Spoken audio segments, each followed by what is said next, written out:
But you know, my dad came home one night from picking my sister up from jail because she was so high, she walked up to a cop and offered him a hit of crack. My dad comes in, it's 11 o'clock at night, I'm watching The Love Boat, eating Doritos and drinking a Coke, and since I'm the chubby kid, he's going to get on my shit. He's like, oh, that's unhealthy. I'm like, Carolina just blew a guy for crack. You don't see me sucking dick for Cheese Whiz.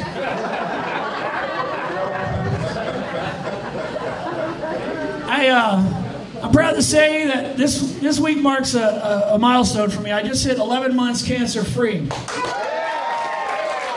Some of you guys know me through Facebook and the radio and stuff, and I was diagnosed with cancer, and I kicked the shit out of it, and I'm 11 months cancer-free, but it's funny because people say to me, when you found out cancer, what'd you do? I said, well, I went to Nashville, and I found Tim McGraw, and I kicked the motherfucking shit out of him. Because I'm fat and I'm not going skydiving or Rocky Mountain climbing and I can't ride a bull for 3.7 seconds, you dumb son of a bitch. If you know people that have cancer, they can't do that. But the doctor said to me, I got good news and I got bad news. He says, the bad news is you got cancer. The good news is it's going to cause you to lose weight. So the other good and bad news is, because they never just give you good news, is you're going to lose all the hair on your body. I said, Doc, that's good news. I spent $35 a month getting a Brazilian wax. You just saved me money. But I'm glad to also be here for the veterans. I got a lot of friends overseas and in the military, so again, give it up for the vets. I know we're sending this tape to them. Feel free to cut out my part, because I think my shit's going to offend a lot of Middle Easterns, you know? It's probably going to bomb in their country. The old guy with the stash got the Middle Eastern slam joke. Bomb in their country. I'm not stereotyping, but you're lucky your headliner Jamal didn't show up tonight. Yeah, Mike Tabgar, I love you, Mike, but like I said, the first month he had an Asian guy here, then he has a Vietnamese guy here last month, and then tonight he was going to have a fucking Middle Eastern guy. This is a place for veterans, dummy. Those are the people we're fighting. And you want to have them come here and do comedy. Thanks, Tabgar. Anyway, so I'm at home today sleeping because I had to get some tests run yesterday that made me feel good. This little kid knocks on my door and I answer and he says, sir, we're selling candy to keep kids off of drugs. And I looked at that little son of a bitch and I said, you're like 78% of our kids nowadays are overweight and obese. Why don't you go sell cocaine to keep kids off of candy?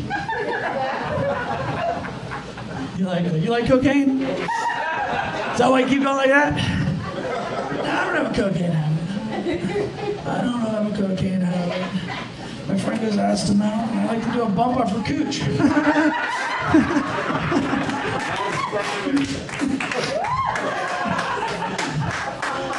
Do you guys come here a lot?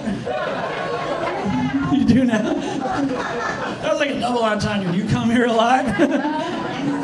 First time you came. All right. Appreciate it. So...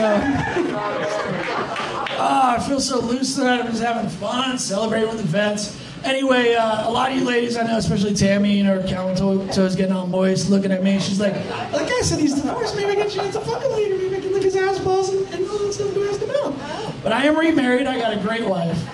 She's actually here tonight. She said, don't make fun of my vagina so much tonight. But I'm gonna, because I got about 5 minutes to kill. She's in the back of the room and she is drunk. That is my awesome wife back here, by the way. Wayne's wife.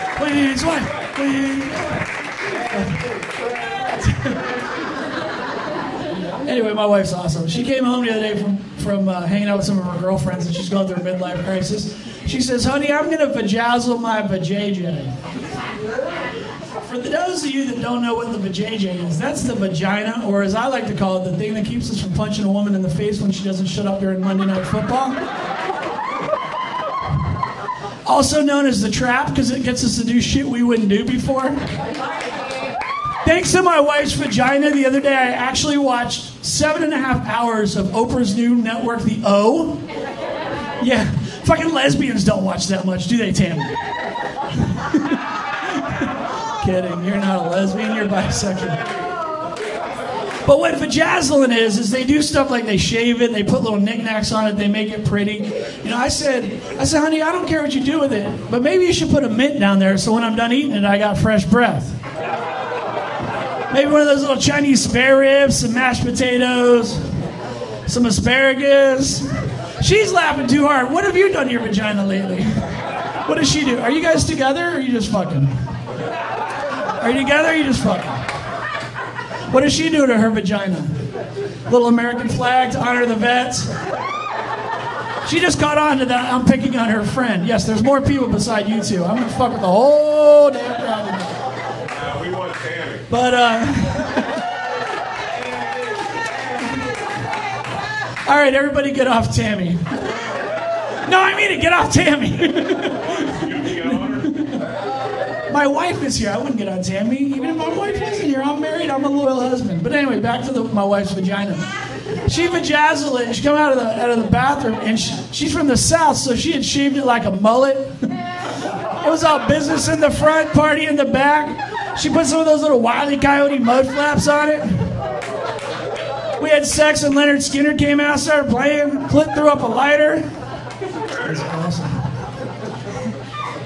Now, I know you guys are you're like, is that true? Go ask her. Honey, do you shave your pussy like a mullet? Of course. Of course.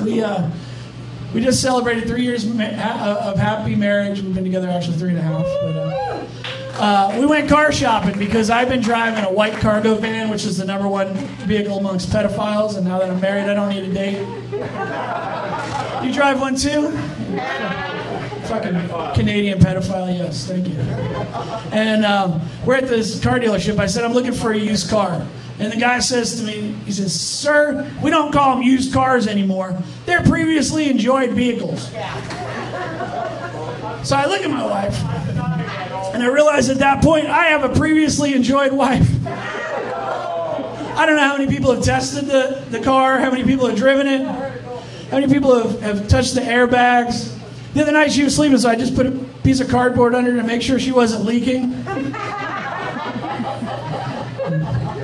Before we go real quick, we were doing some traveling this week.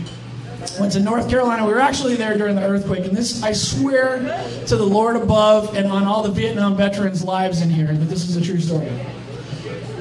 Right before the earthquake happened, this 400-pound woman starts walking towards us. And as she gets to where we're sitting, we feel like this earth trembling. And I was like, oh my God, it's true what they say about fat people. I thought this fat woman was making the ground shake. Then I realized we had an earthquake. But we've been doing a lot of flying. And I got on the plane this time to fly back from North Carolina. And the lady says to me, sir, you're flying. Do you mind if we put you in the emergency row? Because if there's a plane crash, we're going to need your help. And I just looked at her and I said, lady, it took me 20 minutes and 5 pounds, and I can't believe it's not butter just to get my fat ass into this seat. And you think I'm the one that's qualified to run off and help people? I knew that any moment the pilot was going to come on and go, ladies and gentlemen, the gentleman in 5E, if we crash, is a flotation device. But then my favorite thing, and they always talk about this on the airplanes, if you're going to crash, what do you have to do if you're about to have a plane crash, Tammy? Head between your legs. Ladies and gentlemen, I love the veterans. I love forgotten soldiers. I love our troops. If I could put my own head between my own legs, I would not be here tonight. I would be at home like that woman was over here, deep-throating the bottle, violating myself with I can't even finish the joke. Anyway, you guys have a great time. Thank you to our troops. Have a good night.